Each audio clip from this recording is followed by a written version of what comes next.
Sébastien, co-créateur de Catoglade, et je voulais aujourd'hui vous parler d'une chose qui me semble étrange. J'ai eu cette réflexion dans une église pendant la messe, et j'observais en fait cette église qui était une église, qui est une église de banlieue qui a été construite après 1905. En réalité, elle est plutôt jolie pour une église construite après 1905, parce que quand on voit certaines, on se dit, bon, ils n'ont pas eu trop d'inspiration. Et en fait, dans cette église, pendant la messe, on avait un prêtre de notre paroisse qui était là. Et il y avait du monde à cette messe, et tout à coup, je me suis dit, mais c'est très étrange. Je m'imaginais en fait au temps de Jésus, et je me disais, c'est très étrange, on ne nous parlerait pas comme ça si jamais on devait nous parler pour nous évangéliser. Et en fait, loin de moi l'idée de juger ce prêtre ou juger son homélie, mais son homélie était présentée comme quelque chose de monotone, c'est-à-dire qu'il avait une parole très continue, comme s'il lisait un texte ou une histoire sans vouloir mettre d'intonation, et ça faisait une espèce de chose bizarre. En fait, ça s'adresse pas à nous, on n'a pas envie d'écouter. Et je m'imaginais, et je me disais, tiens, comment on devrait parler aux gens pour les évangéliser? Là, c'est une messe, donc c'est un rituel, ça a lieu tous les dimanches, et les gens vont à la messe, le prêtre fait son homélie, et paf, après c'est terminé. Je dis pas que tous les prêtres ne font pas des bonnes homélies, ou qui en font des mauvaises, c'est pas ça que je dis. Je dis qu'il y a quelque chose qui ne va pas dans l'évangélisation d'aujourd'hui. C'est-à-dire qu'on n'est plus dans la parole aux personnes, on est dans la parole des groupes. Or, quand on prêche, quand on fait de l'évangélisation, on s'adresse à la personne, on s'adresse au cœur, on s'adresse vraiment au cœur de la personne, et non pas à une foule qui serait considérée comme ci ou ça. On parle au cœur. Et je suis étonné de voir qu'aujourd'hui, on parle beaucoup moins au cœur, on parle aux foules. Vous, vous, vous, non. Tu, quand Jésus s'adresse à la... Il ne s'adresse pas à la foule d'ailleurs, je pense. Il s'adresse à chaque fois au cœur des hommes, à l'un, à l'autre. Et par ce témoignage, ça évangélise ceux qui sont autour. Par ce changement du cœur, cette rencontre avec le Christ. Et il y avait autre chose dans cette église, et c'est en lien en fait avec ce que je dis. C'est la résonance de l'église. On a beaucoup d'églises aujourd'hui en France qui ont des systèmes audio, mais lamentables. L'évangélisation, ça ne doit pas se faire dans un lieu où on n'entend pas ce que les gens disent et, où on n'entend pas ce que la prêche dit, ce que l'homélie dit. Or, on est dans des paroisses aujourd'hui où forcément il y a des problèmes d'argent parce que c'est une église qui est de plus en plus pauvre et où il y a de moins en moins de moyens qui sont mis en place pour l'audio. L'audio, c'est quelque chose qui est vraiment capital dans la messe. Si jamais l'audio est mauvais, on n'entend pas ce que les gens disent, on ne comprend pas. On ne comprend pas la parole, on ne comprend pas ce qu'il dit dans les psaumes. C'est vraiment quelque chose de capital. Donc si vous êtes dans une paroisse où vous n'entendez pas ce qui est dit, vous voyez qu'il y a un problème de son évident, eh bien, dites-le à votre curé. Prenez à témoin des personnes qui ressentent la même chose. Allez voir votre curé et dites-lui, on a besoin de comprendre ce qui se passe, on a besoin de changer de système audio. Ce qui se passe aujourd'hui dans les églises, c'est que on n'a pas vraiment des ingénieurs du son qui viennent pour montrer comment on devrait mettre le son. Donc j'ai demandé à quelqu'un qui est spécialiste dans ça, et il m'a dit, regarde, une église c'est grand, ça résonne. Et aujourd'hui, on a des églises où il y a une enceinte à chaque poteau. Ce qui fait qu'on pourrait penser que ça diffuse le son plus proche de chaque fidèle. Sauf qu'en fait, non.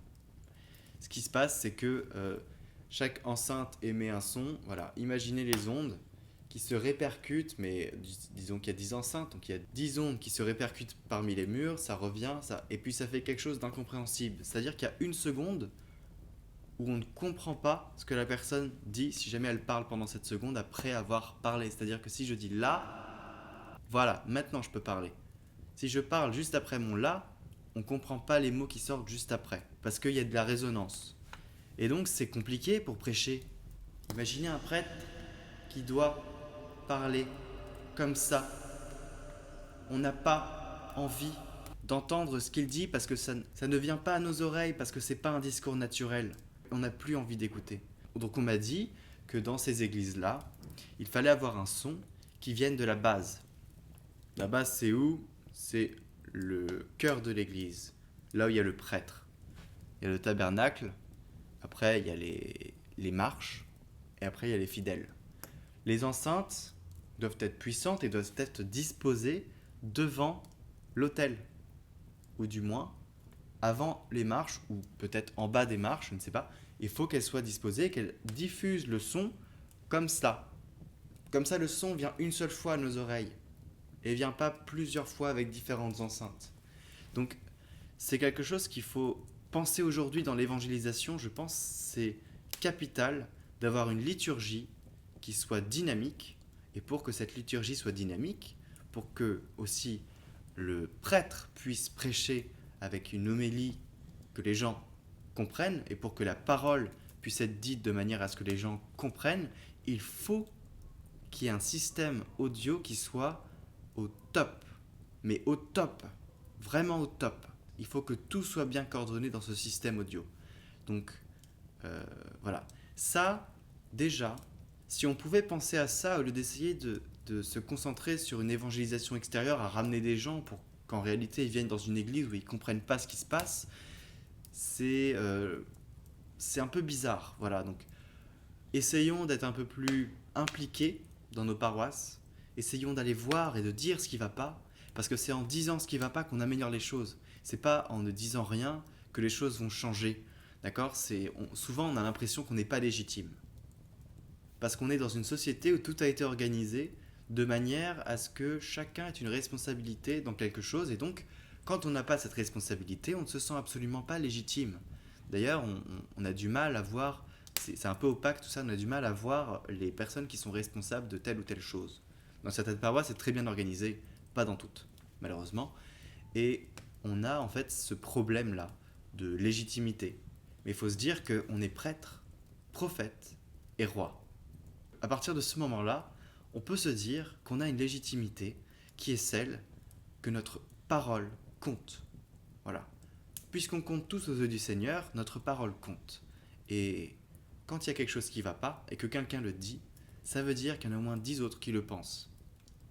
Donc vraiment, il ne faut pas avoir peur d'aller voir les prêtres et d'aller voir les paroissiens responsables et de dire, écoutez, moi j'entends rien, ou tel problème, je sais pas, il y a plein d'autres problèmes qui peuvent arriver dans une paroisse. Il faut vraiment tout dire, on doit être en parole de vérité. On doit être bienveillant, mais en parole de vérité. Et donc, je pense que c'est capital aujourd'hui de dire ce qui ne va pas. Voilà, de dire ce que l'on pense, avec bienveillance, mais de le dire. Et parfois, et même souvent, on va se prendre des scuds, des personnes qui vont nous salir, qui vont nous dire qui on est pour juger, regarde plutôt la poutre guidée dans ton œil. On aura forcément de ce genre-là. Mais si on prie et qu'on est en confiance et qu'on a dit au Seigneur, tiens, moi je prie pour ça et je vais essayer de voir ce que je peux faire moi en tant qu'humain. Et le Seigneur va nous dire, vas-y. D'ailleurs, il nous dit, allez-y. Il nous ouvre la porte, il est là, il nous laisse faire. Voilà, il est en confiance avec nous, donc soyons en confiance avec nous-mêmes et avec lui. Et après, on pourra penser qu'on n'a pas cette légitimité, mais ce devoir, en fait. Ce devoir de dire les choses. Et c'est important. Et il faut le faire. Donc vraiment, je pense qu'on a aujourd'hui besoin de gens qui s'engagent, peut-être pas forcément dans un service, mais qui disent les choses. Et pas qu'entre eux. Qui vont voir le prêtre, qui vont voir les paroissiens responsables et qui leur disent. Et si ça marche pas, eh bien on essaie de voir avec les autres qui sont dans cette paroisse. T'as vu ça, il y a quelque chose qui va pas. Ce serait bien, parce que en fait, ce qui est important derrière, c'est pas de vous satisfaire. C'est pas ça l'important. L'important, c'est l'évangélisation qu'il y a derrière. C'est-à-dire des gens qui viennent à la messe, qui se rendent même pas compte de ce qui ne va pas, mais qui se disent, oh c'est bien, mais sans plus. Faut présenter le Christ. La liturgie, c'est ça. Hein. La beauté de la liturgie, c'est pour l'évangélisation. Et c'est aussi pour... c'est tout un rituel qui est séquencé. D'ailleurs, je vous invite à aller voir sur ce lien qui s'affiche en haut de la vidéo. C'est une formation pour comprendre la liturgie dans l'église et comment se déroule la messe. C'est très intéressant, allez-y. Vous allez apprendre des choses, je pense. Et donc vraiment, il faut avoir confiance en soi, il faut absolument dire les choses dans les paroisses, je le répète encore, mais il faut avoir ce courage de partager notre ressenti. Parce que, et je le répète encore une fois, c'est l'évangélisation qui empathie. Et derrière l'évangélisation, il y a des âmes. Et ces âmes, si on peut en sauver, ne serait-ce qu'une, c'est déjà une immense richesse. Rien qu'avec la parole, l'échange. Et donc voilà, moi pas tiède, c'est aussi avoir cette conscience des choses, de vouloir toujours aller vers la vérité. Il ne faut rien cacher. Voilà. C'est quelque chose de vraiment important que de partager son ressenti. Je pense que chacun devrait se poser la question de se dire à quel moment j'ai vu quelque chose et je n'ai rien dit. Donc prenons courage, si l'on prie, si l'on discerne dans la prière, le Seigneur est avec nous. Il faut dire les choses, il faut qu'on soit acteur de cette Église, il faut que cette Église puisse évangéliser et sauver le plus d'âmes possible. C'est ça dont il est question, c'est ça notre mission première. Donc il ne faut pas être tiède, il faut vraiment tenir ferme nos engagements de catholiques. Et ces engagements nous demandent de partir en mission. Et la mission, c'est pas forcément quelque chose où on part et puis c'est une période donnée. La mission d'un catholique, c'est tout le temps. Elle est tout le temps à remplir. Voilà, donc merci d'avoir écouté cette vidéo qui était comme une réaction à ce que j'ai vécu et je trouvais important de le partager parce que je trouve qu'aujourd'hui, dans notre église, on a beaucoup de mal à se sentir légitime, à dire des choses et puis, du coup, à sauver des âmes. Parce que, encore une fois, c'est ça dont il est question.